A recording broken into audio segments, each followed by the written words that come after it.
Hey, what's up? Hello, I hope you all are doing well. Today's review is of The Immortal Life of Henrietta Lacks by Rebecca Skloot. This is a book that I read as part of our Shelf Sisters series. If you're not familiar with that, you can definitely check out our initial video to explain what it means.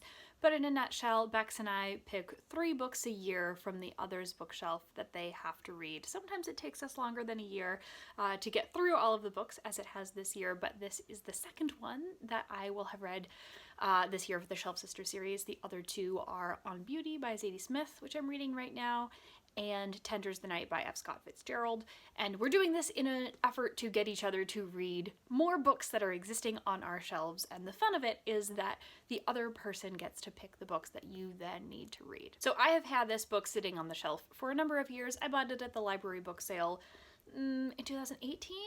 2019? Anyway, it's been sitting around for a while. I know it's an important book. I know it was made into an HBO television series, and I know it's been very popular here on BookTube. On top of that, Beck's family has also read this book, and they love it. So with all of that compounding, and it being on the Shelf Sisters series hit list, I knew that I needed to read it. I read part of this book in April of 2022 in the print version on an airplane, and I read the rest of it by listening to the audiobook during my commute every day later in the fall of this year. I think it was September and October. In my infinite wisdom, I chose to lend this book out to a colleague who's ill right now before I made this review, so I have physically nothing to hold and show you the book, which is unfortunate because it could have prompted a lot of additional thoughts from me. So we're gonna do our best with this video to remember everything that I want to say. The author, Rebecca Skloot, is a journalist. She is a white woman, and she undertook this particular topic for a book out of individual personal interest, and it just took her on such a ride in her discoveries and her interviewing because this topic is so particularly fraught and touches on both science and medical, historical, and social aspects of one issue. As we know, most societal issues are multifaceted, and this one is no exception. So we see first in the story the author coming into the understanding of HeLa cells and the person who was Henrietta Lacks and looking to find out more about her history. She then moves into explaining that history, the explanation in the medical world of HeLa cells and what those do, and we get a little bit of a science primer about how multiplication of cells works. And then further on, once she winds up gaining a little bit more trust from Henrietta's family, the people that she's left behind, we kind of go on a deeper explanation of who she was and why this happened and what the result was and why the family isn't receiving more recognition for the massive contribution to science that their mother left behind. So this is a very moving portrait of the woman named Henrietta Lacks, who was alive from, I believe, 1920 to 1951, and she visited Johns Hopkins Hospital in Virginia with the complaint of bleeding and hemorrhaging and pain in her lower abdomen and pelvic area, and lo and behold, she was discovered to have a tumor, which was then removed. She had cervical cancer, is what the doctors discovered. They removed that cancer, and later she died. The cancer cells that came from that tumor that were taken from her body without her knowledge or consent then were discovered to have a mysterious multiplication effect. They could survive for long periods of time outside of normal lab conditions, and long story short, they grew to be such an excellent scientific resource to grow and culture other cells, to help create vaccines, to absolutely change the path of science as we know it. And as we know, scientific discovery and medical advancement in the Western world has been unstoppably helpful and also divisive, because particularly these days there are a lot of conflicting opinions about science.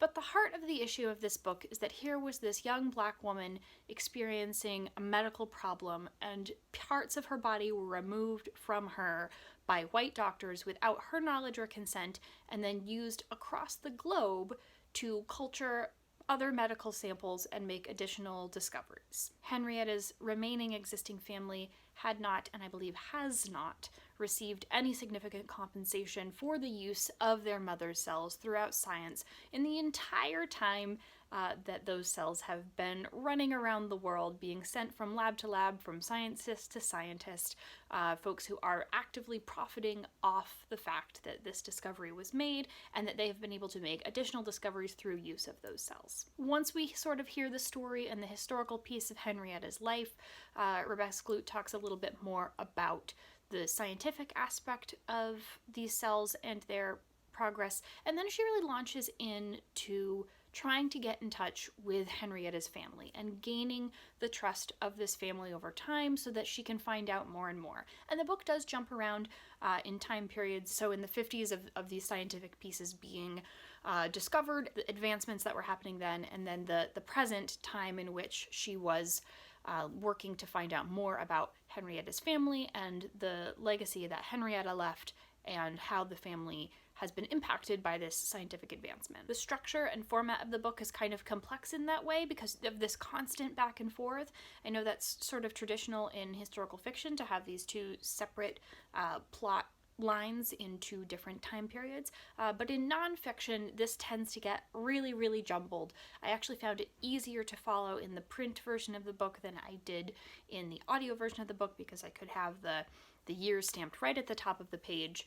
But over the course of time, Rebecca Skloot develops relationships, and hard-won relationships, with Henrietta's family and her children. And once she develops those relationships and they become very secure, trusting relationships, the book really takes off. She does make much of the way that science currently, to this day, addresses the issue of consent when it comes to removing tissues from an individual's body and what can be done with those and what money can be made from those tissues once they are no longer part of your physical self. She tackles that controversy. She tackles the race aspect of this and the idea that these white doctors in the 1950s made this choice to take a piece of this black woman from an impoverished society out of her and then profit off of that while never showing her any of the profits or her family any of the profits, or really not even saying much about it other than now they had these magnificent cells. But the part of this book that I found the most interesting was the relationship between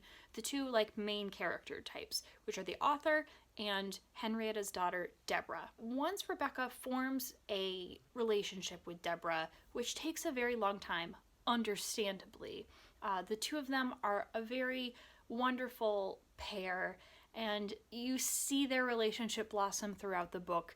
You get to really understand exactly the struggle that it's taking Deborah to trust this person, to go and look through really hard and difficult and emotional information around the death of her mother, sort of uncovering piece by piece exactly what happened to her, because the family has never been given any particular idea about how things have gone down. They received brief phone calls from doctors and Johns Hopkins Medical Center and very little other in the way of that, other than opportunities to have genetic testing done to see if they have particular cancers, which also turned out to be a ruse just to get more of the family cells. And one of the interesting reviews that I've seen of this book so far is that folks feel that the author is complaining about how long it's taking to gain Deborah's trust, to gain the trust of her brothers, to gain the trust of the subsequent children that those folks have had. And I didn't really interpret it that way. I interpreted it more as actively stating the realities and the difficulty that it was for both of these groups of people to trust each other.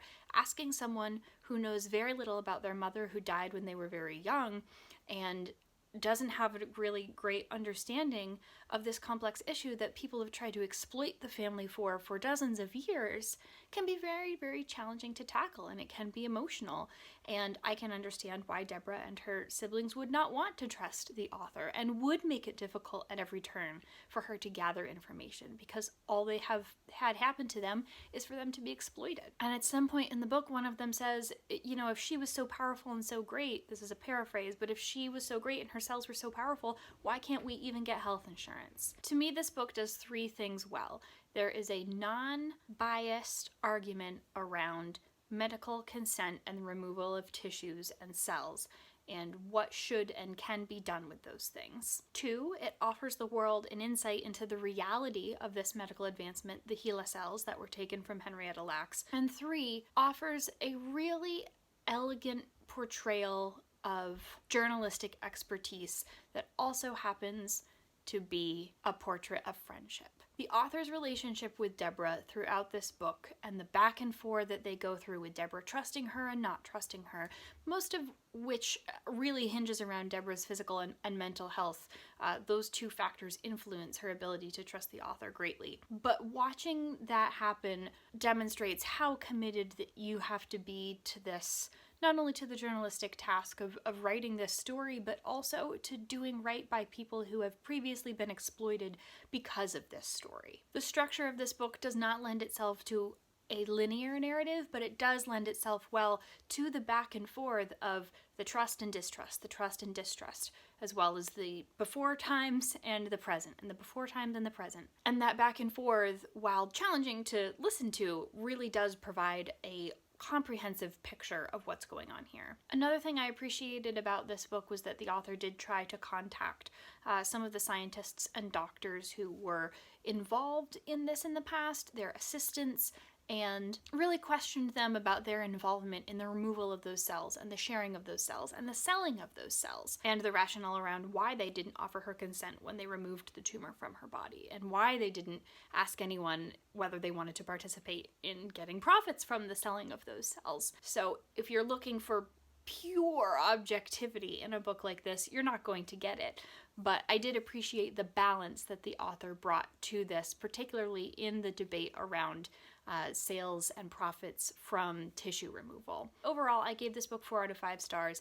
If these type of topics are interesting to you, this is a little bit biography, a little bit of a science nonfiction book, I would highly recommend giving it a try. It's also not necessarily like narrative nonfiction, but it does read like a really powerful, gripping story. This isn't a dry nonfiction book by any means. And I would highly recommend it on the grounds of it being a great confluence of social, political, and ethical debates. As always, thank you so much for watching. If you have any questions or want to know anything about us, the answers are probably in the description, but feel free to leave us a comment. I hope you're having lovely weeks and lovely lives, and we will see you very soon.